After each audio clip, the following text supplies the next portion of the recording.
Assalamualaikum warahmatullahi wabarakatuh. Salam dan bahagia. Pada kesempatan kali ini saya akan bertanya kepada salah seorang teman guru terkait dengan pengambilan keputusan. Pada modul 3.1 ada beberapa studi kasus yang diketengahkan, dan pada kesempatan kali ini salah satu kasus yang dipilih adalah kasus di mana ada guru pelajaran bahasa Indonesia di SMA Karakter Mulia. 4 hari lagi adalah hari pembagian rapot semester 1. Dan sebelumnya semua guru telah menyerahkan daftar nilai murid-murid pada mata pelajaran yang diampunya pada Kepala Sekolah Ibu Rosdiana, di mana Ibu Rosdiana ini adalah kepala sekolah yang baru bertugas di SMA Karakter Mulia di tahun ajaran ini. Hari ini Ibu Rosdiana mengadakan rapat guru yang membuka pertemuan dengan berterima kasih atas kerja keras para guru dalam mengajar murid-murid selama ini, dan juga telah mengumpulkan nilai rapot dengan tepat waktu. Kemudian Ibu Rosdiana menyampaikan bahwa secara umum nilai rapot yang diberikan oleh guru-guru terlalu rendah dan tidak mencukupi untuk mendukung murid-murid masuk perguruan tinggi negeri melalui jalur nilai rapot atau jalur tanpa tes. Ia dengan tegas menyatakan kalau nilai rapot tetap seperti itu, maka murid-murid sekolah kita sampai kapanpun tidak pernah bisa diterima di PTN dengan jalur nilai rapot. Ia juga menyatakan bahwa salah satu target kerjanya di SMA Karakter Mulia adalah membuat 25% murid diterima di PTN dengan jalur rapot. Oleh karena itu, sejak murid-murid di kelas 10, nilai rapot mereka harus dibuat bagus dan menunjukkan grafik peningkatan. Ibu Rosdiana akhirnya meminta guru-guru untuk menaikkan nilai murid-murid 10 poin. Maka bila nilai murid 70, maka akan menjadi 80 dan seterusnya. Demi membantu masa depan mereka dan juga demi nama baik sekolah agar kepercayaan masyarakat meningkat bila banyak murid-murid sekolah ini yang diterima di PTN dengan jalur nilai rapot. Anda telah mengajar di sekolah ini selama lebih dari 5 tahun, dan selama ini Anda merasa diberi otoritas dan kepercayaan penuh dalam memberikan penilaian pada murid-murid Anda. Bukti-bukti penilaian lengkap, akurat, dan dapat dipertanggungjawabkan. Anda merasa kredibilitas Anda diragukan dan integritas Anda dipertanyakan. Bila Anda meningkatkan apa yang Anda lakukan dan atas dasar apa Anda melakukan itu. Nah, saya akan bertanya kepada salah satu teman guru, Bapak Hendri Prastiono MPD, yang akan menjawab dalam perspektifnya sebagai pemimpin pembelajaran dalam mengambil keputusan. Apa dan bagaimana jawaban beliau? Segera kita tanyakan ke Bapak Hendri Prastiono MPD.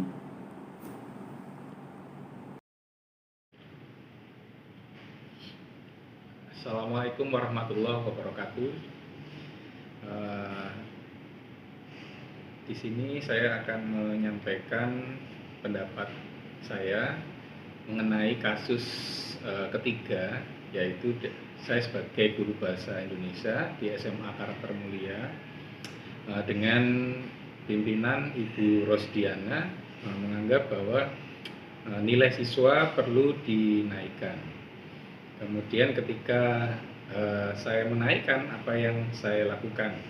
Jadi yang saya lakukan pertama adalah melihat dari Dikbud nomor 4 tahun 2018 bahwa penilaian itu ada 3 yang dilakukan oleh sekolah, kemudian dilakukan oleh satuan pendidikan, dalam arti ini guru maupun dari penilaian pemerintah pusat. Nah, sebagai guru memiliki kredibilitas dan integritas yang dipercayakan kepada kami bahwa nilai siswa itu kami ukur sesuai dengan kemampuan siswa.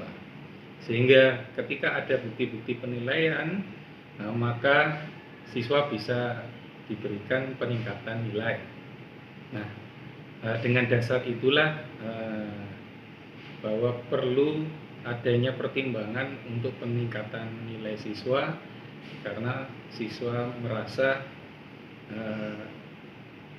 untuk masa depannya perlu dibantu oleh guru. Maka seyogianya untuk membantu siswa di masa depan dengan masuk ke SNMPTN, sehingga perlu penambahan nilai pada raport.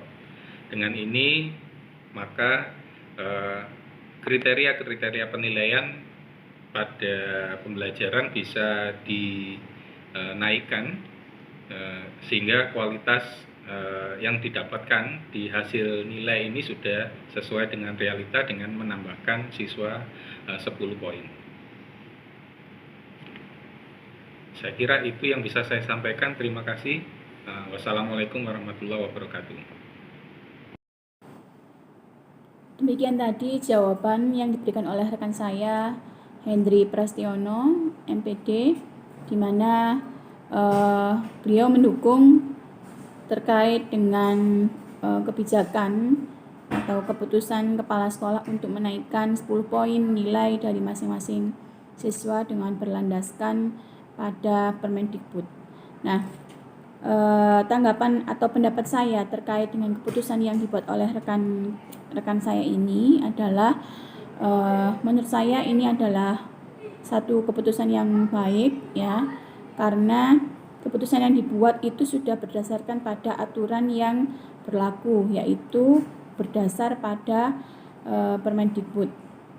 Kemudian kira-kira prinsip mana yang menjadi landasan berpikir rekan kerja Anda dalam pengambilan keputusan? Menurut saya prinsip yang digunakan oleh rekan kerja saya ini adalah prinsip yang berbasis pada peraturan, karena ada aturan yang digunakan dalam mengambil satu keputusan, yaitu aturan Permendikbud yang digunakan untuk menaikkan nilai siswa seperti itu.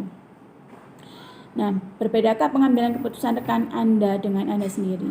Menurut saya setuju dengan peraturan berbasis peraturan ini, tetapi saya lebih melihat pada prinsip berbasis pada kepedulian, di mana sebagai seorang guru kita tentunya peduli menginginkan anak-anak kita bisa memperoleh nilai yang baik, yang maksimal, dan itu menjadi kunci keberhasilan mereka untuk bisa melanjutkan ke perguruan tinggi negeri di jalur tanpa tes.